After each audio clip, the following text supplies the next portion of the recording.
A사 게이다를 전체 100%를 우리가 개발하는 건 아니었어요. 제가 이제 전역한 이후에 2015년에 큰 일이 터진 것이 이제 뭐냐면 미국으로부터 기술 이전을 못 받는다. 뭐 이런 게 터졌거든요. 우리가 이제 3차 FX 사업하면서 절충계획으로 바뀌려 했는데 미국에서 승인이 안 난 거죠. 의회에서 승인이 안 나고. 근데 거기에 잘못 알려진 것이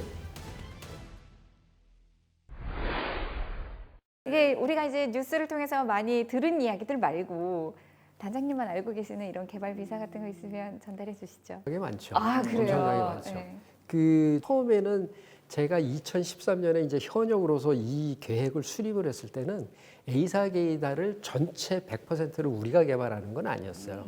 그 당시에는 저희가 하드웨어 정도는 개발이 할 수가 있겠다.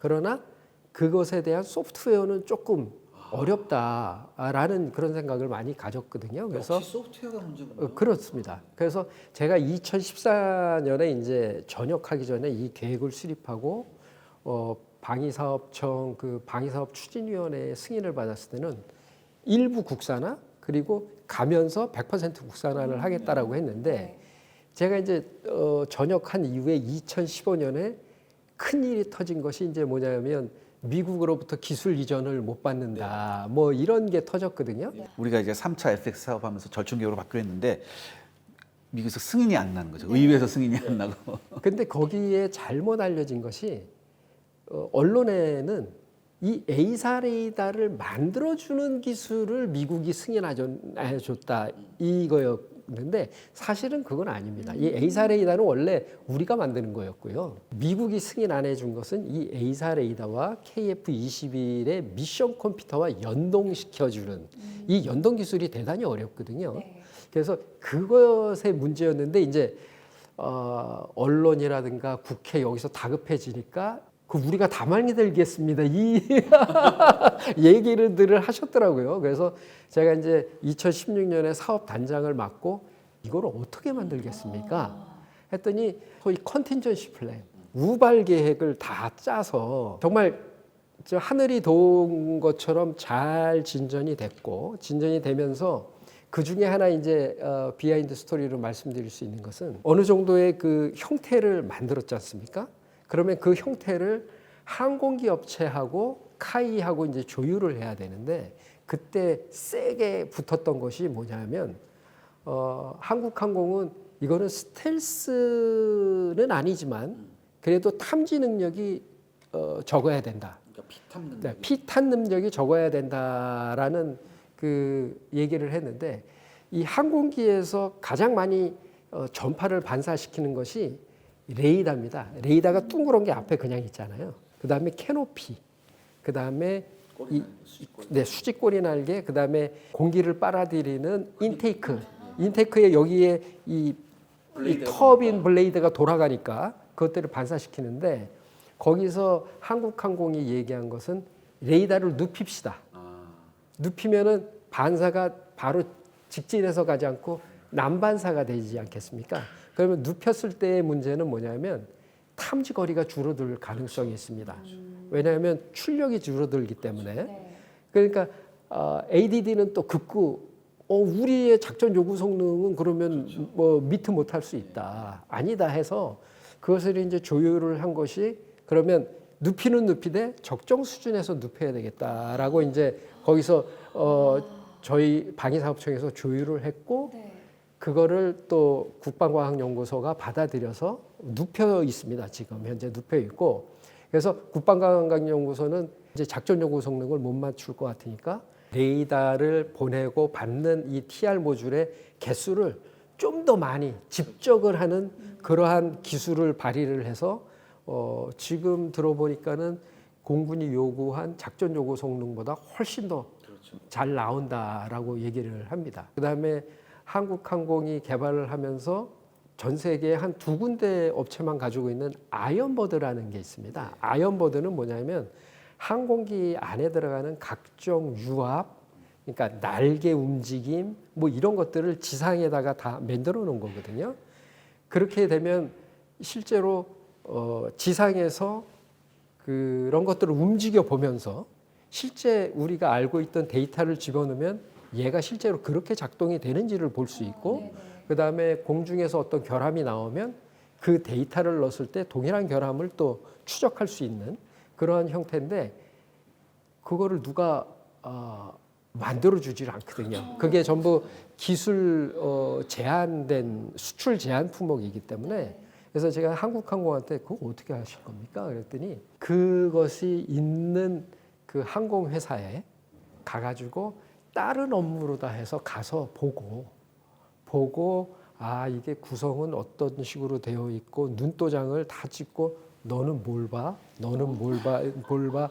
이런 식으로 눈도장을 찍고 그다음에 거기에 관련된 많은 그 논문이라든가 서적 이런 것들을 갖고 와서 그것을 가지고 이제 저희가 개발을 했습니다. 그래서 그것이 완벽하게 미션 임파서블인데. 네, 그래서 대단히 그 우리 그 KF-20을 개발하는 종사자들이 정말 우리가 여기 실패하면은 끝장이야 우리는 이런 마음 자세들을 가지고 정말 열심히들 일을 했습니다. 그러니까 저는 제가 항상 하는 말이 있거든요. 그 엔지니어들이 이런 일이 월화수목 금금금이에요. 맞아요. 그렇잖아요. 네. 그러니까 이런 엔지니어들 우리 경배해야 된다. 그리고 우리나라는 아이돌도 좋지만 더 많은 과학자와 더 많은 엔지니어가 필요한 나라인데 그래서 굉장히 잘하고 있거든요. 만들고 이거 추진하고 이런 것을 다 잘하고 있어요. 문제는 정책이 뒷받침 안 되는 게 굉장히 많아요. 그 중에 하나가 예. 그 초도 양산 결정이 있잖아요. 네. 양산 결정이 있는데 이 양산 결정이 작년엔가 반토막이 났었어요. 네. 저는 이게 굉장히 안타깝더라고요. 왜냐하면 이게 20대 원래는 40대를 양산하려고 했는데 20대 플러스 20대로 갔거든요. 네. 20대 먼저 해보고 그거 테스트해서 굉장히 괜찮으면은 나중에 블록 2로 해서 이걸 나중에 이렇게 더 하자. 물론 이해가 안 가는 건 아닙니다. 왜냐하면 요즘에는 이제 멀티롤 전투기가 필요하기 때문에. 근데 앞에 양산 40대 하기로 한 건 원래 0대0 버전이었거든요. 블록 1 0대0 네. 버전이었죠. 근데 이걸 20대로 줄여버린 거예요. 그래서 나중에 멀티롤로 더 20대 더 플러스하면 되는 거 아니냐 이렇게 됐는데 전 세계에서 항공기를 개발할 때 처음부터 멀티롤로 시작하면 에러가 많습니다. 특히 F-35. 그렇게 안 하죠. 아예 안 하죠. 네, 그러니까 아예 원래 안 합니다. 0대0 하고 난 다음에 네. 충분히 성능이 입증되고 나서 블록 2에서 공대지 기능을 놓고 이런 거거든요. 근데 F-35는 처음부터 멀티롤로 갔다가 아직도 개발 중이에요, 걔는. 아직도 개발 중이거든요. 아직도 소프트웨어 못 잡고 막 이런 게 굉장히 많은데 이렇게 모든 나라가 전투기 개발할 때 교과서적으로 우리가 가는데도 불구하고 정책을 이렇게 한다는 건 좀 굉장히 이해가 안 가더라고요. 가기 전에 그렇게 하겠다라고 방위사업추진위원회에서 승인받은 것을 네. 그것을 검증하는 카이다가 뒤집어 엎어버렸다는 뒤집어 건 엎어버렸죠. 그거 자체가 저는 뭐는 뭐 하는 이런 생각이 좀 들 때가 많았죠. 이게 또 더군다나 이제 실질적으로 공군 관계자한테 물어봤어요. 제가 이거 20대 어떻게 생각하냐. 굉장히 이게 안 좋은 숫자래요, 20이. 왜 안 좋냐. 우리가 어디에서 해외에서 무슨 전투기 같은 거 도입할 때 보면은 36대, 40대 이렇게 들어오거든요. 이 이유가 뭐냐면 보통 이제 이렇게 되면 2개 편대를 이제 할 수 있죠. 36대 정도면. 2개 편대를 할 수 있는데 왜 2개 편대 이상이 필요하냐. 한 편대는 훈련해야죠. 나머지 한 편대가 작전을 들어가야 된다. 네. 근데 한 편대 정도, 그러니까 20대면 한 편대 겨우 구성하거든요. 이렇게 되면 훈련도 안 되고 작전도 안 된다. 이게 굉장히 이상한 숫자다라고 했는데 이걸 여러 차례 얘기했는데도 불구하고 이게 끝내는 받아들여지지 않은 거예요. 저는 이거 굉장히 의아했어요. 굉장히 의아해서. 이제 대표님 말씀하신 거를 제가 조금 부연드리면 네. 저희가 40대를 하는 이유는 뭐냐면 이 항공기가 한꺼번에 40대가 확 나오는 게 아니잖아요. 네. 그러면 순차적으로 이제 거의 뭐 매월 2대씩 나온다 치면 네. 그 나오는 항공기를 가지고 처음에는 한국항공에 가서 공군 조종사들이 그걸 배웁니다. 이제 전환 교육이라고 얘기를 하는데 그걸 배우고 나오면 나오는 거에 따라서 조종사들을 계속 양성을 시키죠. 네. 그게 한 1년 정도 걸리고 그다음에 전술 훈련을 시키고 그게 조종사 훈련과 전술 훈련을 시키는 게 한 1년 정도 걸리면 그다음에는 합참이나 공군에서 전력화 평가라는 걸 합니다. 아, 너희들 실제 전투에 투입할 수 있겠구나. 딱 하면 전력화가 됐다라고 이제 하는 겁니다. 그래서 통상적으로 배치된 후 한 1년 정도 후에 전력화가 되거든요. 네. 네. 그럼 전력화되면 그 20대 갖고 전력화가 되면 이제 40대 했을 때 또 다른 뭐 2대씩이 이렇게 계속 나오면 전력화된 대대에서 그 신규 조종사를 가지고 다 교육을 시키고 얘들은 또 일부 임무를 하고 이런 식으로 하는 거거든요.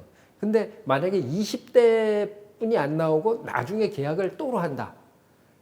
그러면 이거는 뭐 작전도 안 되고 훈련도 네. 안 되고 뭐 이렇게 돼 버리는 거거든요. 그렇군요. 그러니까 운영 개념 자체를 모르시는 분들이 그렇죠. 네, 탁상공론을 하고 네. 계신 거죠. 그러니까 저는 또 하나 문제가 뭐냐면 우리 손 밖의 문제도 있어요. 네. 우리가 엔지니어들은 다 잘하고 있어요. 다 잘하고 있는데 이제 해외 파트너 문제가 또 있잖아요. 그렇죠. KF21은 이 개발 조건이 뭐냐면 해외 파트너가 있어야지 개발 조건이 나는 거였어요. 그래서 해외 개발 파트너를 찾는 게 사실 단장님 쉽지가 않았지 않습니까? 우리가 불모지에서 전투기 불모지에서 우리가 최첨단 전투기를 만들려고 하는데 어느 파트너가 선뜻 같이 공동 개발을 하겠다고 투자를 하겠어요. 네. 이게 굉장히 힘든 일이었잖아요. 근데 이제 그래서 이제 인도네시아가 들어온 거였는데 인도네시아 그래서 솔직히 인도네시아한테 고마운 것도 있죠, 사실. 고마운 것도 있긴 한데 지금 현재는 분담금을 2년째 안 내고 있기 때문에 그런 문제는 어떻게 해결해야 될까? 우리 손 밖의 문제도 있어서. 이제 그거 관련해서 이제 제가 이 유튜브 나와서 이제 몇 번 설명을 드리면 아주 부정적인 댓글들이 많이 나오는데 혹시 이런 거 없습니까? 인도네시아한테 돈 받았냐? 네, 저도 굉장히 많이 들었습니다. 그런 근데. 얘기를 많이 듣는데요. 그냥 계약대로 가면 되는 네. 겁니다. 근데 이제 계약대로 갈 때에 그러면 계약대로 가면 걔들 떨어뜨려야 되는 거 아니겠어? 이렇게 얘기를 하는데 계약서에는 뭐라고 돼 있냐면 이러이러한 페널티를 매길 수도 있고 돈을 어느 만큼 안 주게 되면은 너희들이 갖고 가기로 한 것들을 안 어느 준다. 정도 뭐 안 준다 이런 네, 식으로 네, 돼 네. 있습니다. 거기에 단서 조항이 있습니다. 뭐냐면 이게 정부 대 정부 간의 계약이기 그렇죠. 때문에 단 양자가 해결을 위해서 지속적으로 최대한 대화하고 풀어나간다. 네. 이런 형태로 돼 있거든요. 그래서 이것이 지금 그 인도네시아를 차버리지 않았다고 해서 계약대로 안 한 것은 아닙니다. 그리고 제가 이제 매번 말씀드리지만 인도네시아는 우리나라의 그 방산 쪽의 최대 고객이거든요. 맞아요. 그다음에 방산뿐만이 아니고 우리나라가 인도네시아하고 하는 일이 대단히 많습니다. 우리가 좀 자원 쪽도 투자해 놓은 게 많고 굉장히 우리 기업이 많이 진출해 있잖아요. 많이 진출해 있고 그다음에 인도네시아 자카르타가 지금 가라앉는다고 그래서 네. 수도를 옮기고 있거든요. 그 수도 옮기는데도 우리나라의 그 여러 업체들이 많이 들어가 있고 향후에도 많이 들어갈 거거든요. 그래서 그러한 국가적인 어떤 거를 서로 상할 이유는 없다. 네네. 상할 이유는 없고 단지 우리 KF21 사업적인 입장에서 본다면 돈을 안 주면은 안 준 만큼만 주면 되는 거지. 지금 3천억 받았다면 3천억만큼만 주면 되는 거지. 그 다음에 더더욱이 야 우리 그 지금 현재 6천억 주기로 했지 않습니까? 아, 거의 한 1조 밀렸죠.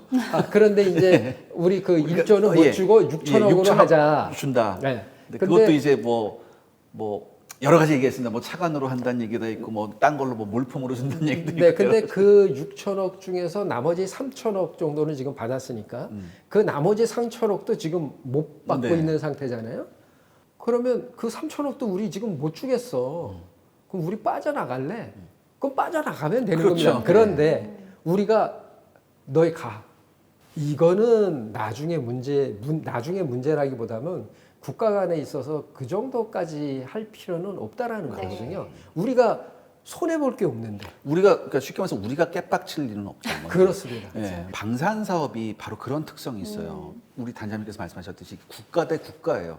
우리가 방산 뭐 무기 사는 게 어디 가서 마트에서 카드 긁고 사는 게 아니잖아요. 네. 자동차는 그렇게 사고잖아요. 근데 이거는 전략 무기고 여러 가지 무기 이게 섞여 있기 때문에 이거는 정부의 굉장히 높은 직급의 사람이 가서 사인을 해야 되는 그런 사안이에요. 그렇기 때문에 이거를 야 마음에 안 들면 뭐 우리가 우리 수입 루트를 바꾸지 이렇게 안 되는 거거든요. 네. 그래서 좀 이해를 해주셔야 돼요. 그래서 최대한 그 그 사람들 우리가 손해 보지 않는 한에서 정중하게 대해줄 필요가 있다. 네. 그리고 마음에 안 들면 자기네들이 나가겠다 그러면은 마음속으로다는 땡큐지만 아쉽게 됐다 이렇게 해서 존중을 해줄 필요가 있죠. 이미 그다음 지금 마음이 다 들켰는데. 그다음에 그 양산이 되면 거기서 또 양산된 KF-21을 구매할 가능성이 대단히 높거든요. 네, 저는 네. 대단히 높다라고 보는 이유 중에 하나가 그 엔지니어들이 다 보고 갔거든요. 예. 아, 개발하고 있는 어떤 프로세스라든가 이런 것들을 다 보고 갔기 때문에 이것만큼 믿음직한 게 그렇죠. 없는 거죠. 그렇죠. 다른 나라 거보다는 얘들 거는 진짜다라고 믿을 가능성이 많기 때문에 충분히 저는 걔들이 우리한테 나중에 KF-21을 사갈 수 있을 거라고 좀 봅니다. 그러니까 저 또 이것도 있어요. 네. 이게 인도네시아하고 계약은 블록 1까지 계약이에요. 블록 2는 또 다른 해외 파트너를 찾으면 되는 거거든요. 근데 사실 블록 2는 우리 단장님께서 아시겠지만 좀 이렇게 카더라에 의하면 좀 줄 서는 애들이 좀 있다고 그런 얘기가 있어서. 근데 이제 그것도 카더라인데요. 블록 2는 그 추가 무장 시험이라는 네, 겁니다. 지상. 네. 그래서 그거는 그 지상에서 시험할 거는 이미 다 돼 있고요. 그러니까 무장이 지상 되고. 공격용. 네. 예. 그 공대지. 네. 그러니까 예를 들면 순항 미사일도 쏘볼 것이고 제2단도 떨어뜨려. 네, 제2단도 떨어뜨려 보고 그다음에 적어도 항법도 해 봐야 되고 네, 할 네. 것이기 때문에 그거는 그러니까 그 블록 1에 참여 안 한 사람이 블록 2에 참여해 봐야 얻어갈 거는 전혀 없다. 아, 그래요? 왜냐하면 이미 그러한 그 장착과 연동을 시키는 것들은 이미 지금 다 돼 있거든요. 네. 그냥 투하하고 하는 것뿐이기 때문에 배울 거는 시험 비행을 어떻게 하는지 아. 시험 비행 방법만 배워볼 수 있는 것이고 제가 알아본 바로는 이제 많은 그 뭐 UAE, 사우디아라비아 이쪽에서 그 공동 투자 이것을 노려보는 것은 뭐냐면 양산된 항공기를 수입해 갔을 때에 그 이후에 우리가 뭐 사실은 그 정확한 이름은 안 돼 있지만 뭐 혹자는 블록 3라고도 얘기하고 혹자는 뭐 KF-21 EX라고도 얘기를 하는 예. 그러한 성능 개량 프로그램에 공동으로 들어갈 수 그렇죠. 있는 것을 예, 예, 예. 하나의 옵션으로 껴서 항공기를 수입할 때 한다.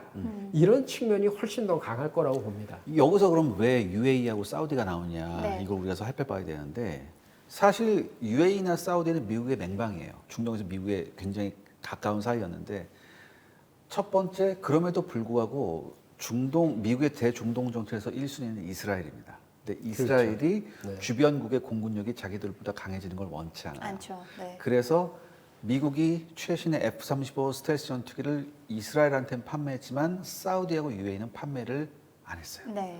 이게 첫 번째 여기서 좀 빈정이 상했고 두 번째 이제 사우디는 이제 카슈키지 사건이라고 해서 언론인 그 살해 사건이 하나 있었어요.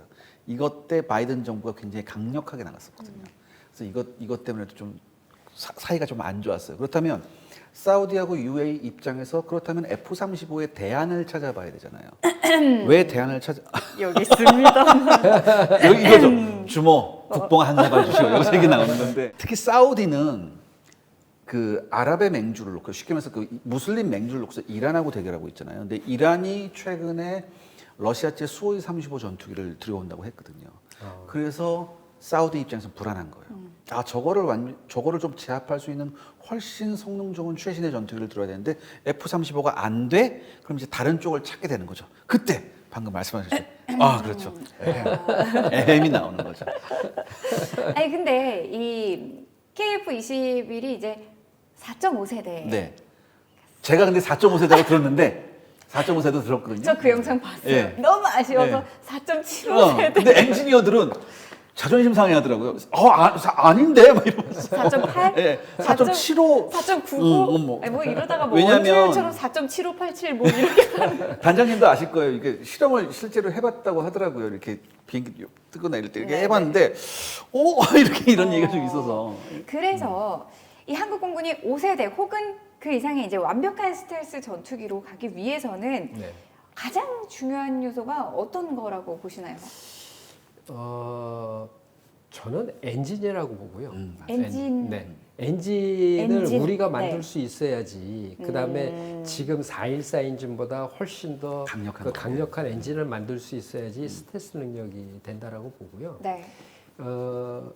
KF-21의 지금 현재 형상과 지금 현재 그 형태, 즉 블록 1, 블록 2를 가지고는 완벽한 스텔스를 만들 수는 없습니다. 왜 그러냐면 태생 자체가 스텔스를 목표로 만든 건 아니지만 그 스텔스가 가진 것들을 일부는 가미를 했지만 그것이 안 되거든요.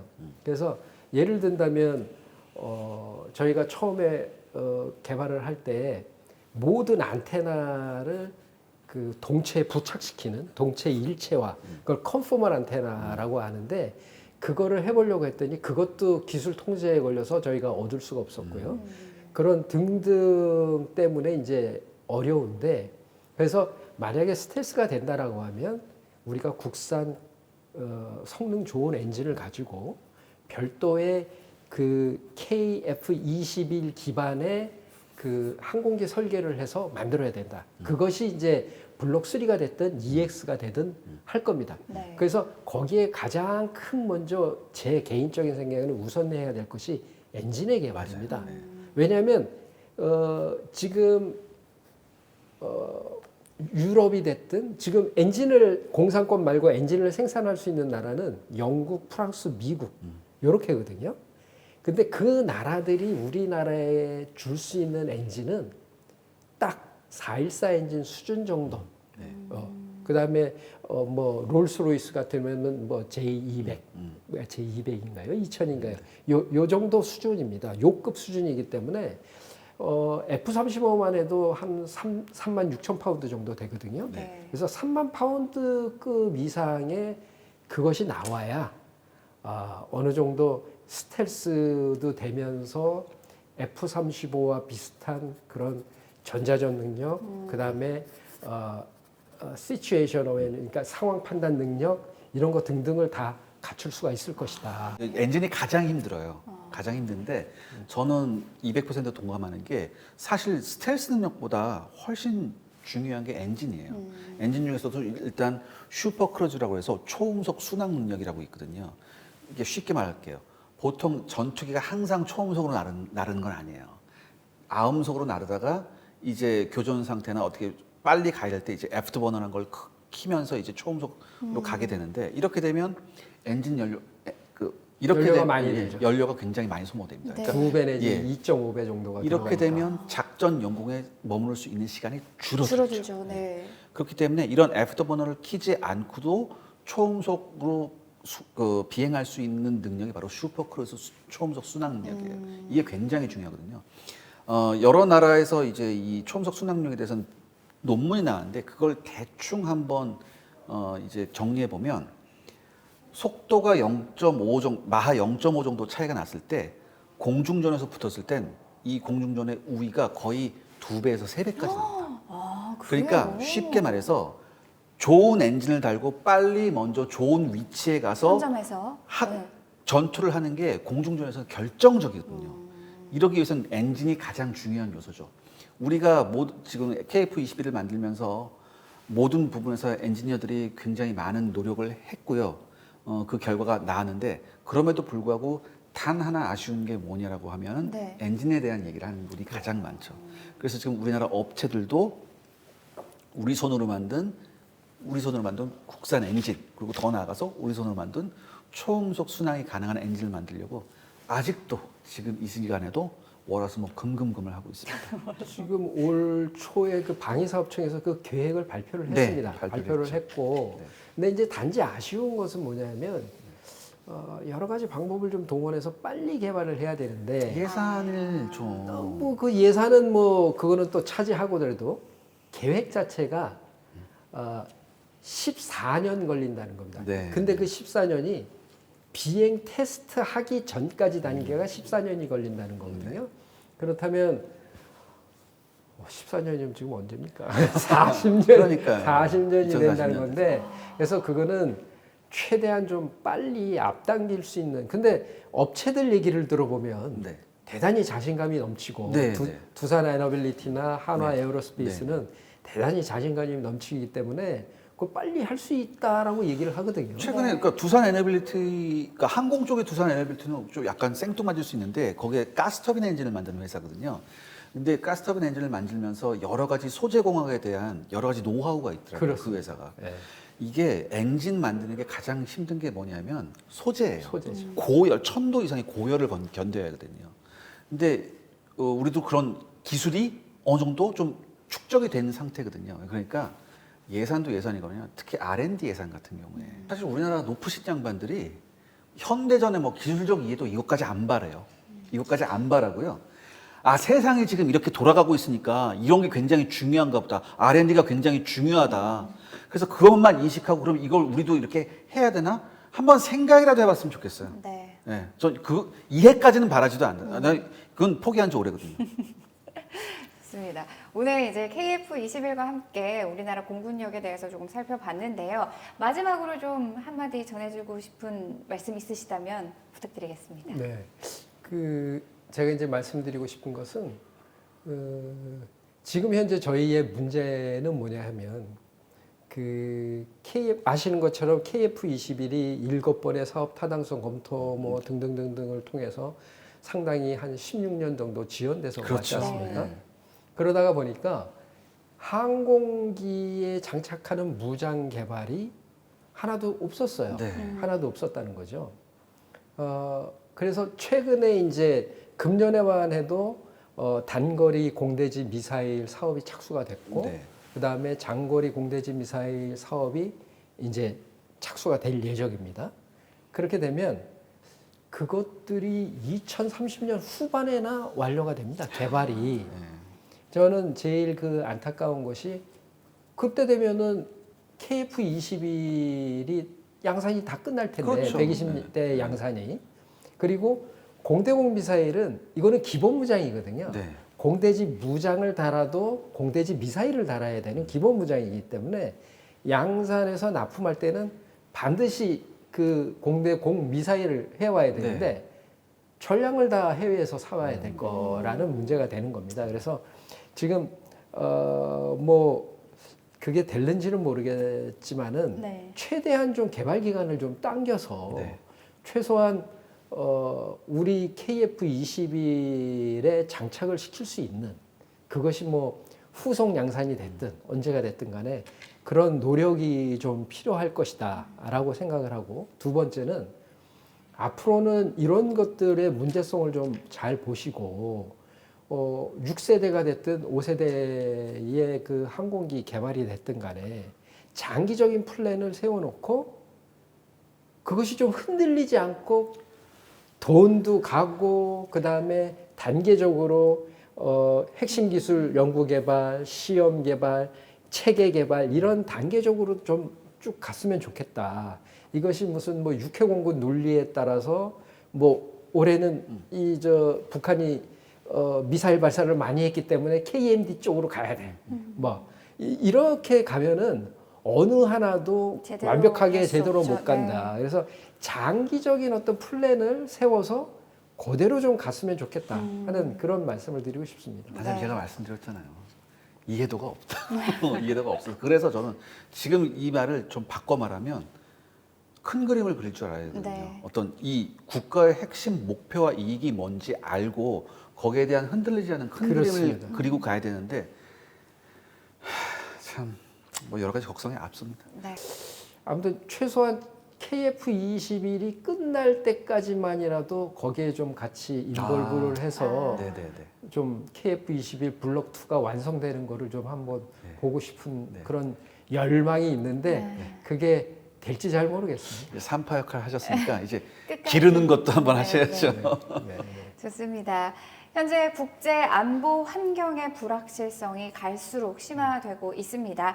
대내외 안보 상황을 주도 면밀하게 예측하고 또 보다 강한 국방력을 만들어 가는 데에 오늘의 대담이 조금이나마 도움이 됐으면 하는 바람입니다. 대담한 세계지도 저희는 다음 시간에 더욱더 유익한 주제로 찾아오겠습니다. 함께해 주신 여러분 고맙습니다.